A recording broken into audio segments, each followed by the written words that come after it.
আসসালামু আলাইকুম। আশা করি সবাই ভালো আছেন। আমরা মহল্লায় বা যেকোনো জায়গায় যখন কুকুর বিড়ালের জন্য বাসা থেকে হোক বা দোকান থেকে কিনে হোক, একটু পাউরুটি, একটু বিস্কিট, তারপরে বাসার যেকোনো খাদ্য আমরা যখন তাদের সামনে দেই, তখন পাশে থেকে কিছু মানুষ বলে ওঠে যে, "মানুষই ঠিকমতো খেতে পায় না, কুকুর বিড়ালের জন্য দয়া মায়া একেবারে উতলে পড়ছে।" আসলে অনেকে অনেক কথা বলবে।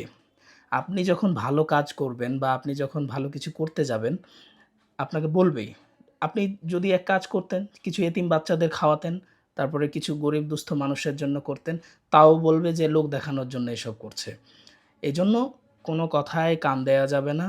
অন্তত আপনি যখন ভালো কাজ করতে যাবেন, তখন কারো কথায় কান দেয়া যাবে না। কারণ তার মধ্যে শয়তান থাকে তখন।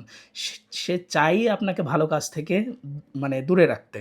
সুতরাং তার ভিতরে থাকা অদৃশ্য শয়তান তো আমাদের প্রকাশ্য শত্রু।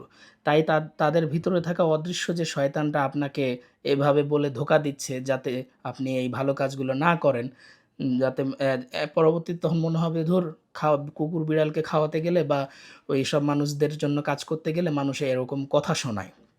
তখন আপনার মনের একটা স্পিরিট নষ্ট হয়ে যায়। এই স্পিরিটটাকে, এই ভালো কাজের স্পিরিটটাকে নষ্ট করার জন্য অনেকভাবেই শয়তান কিন্তু ফাঁদ পেতে বসে থাকে।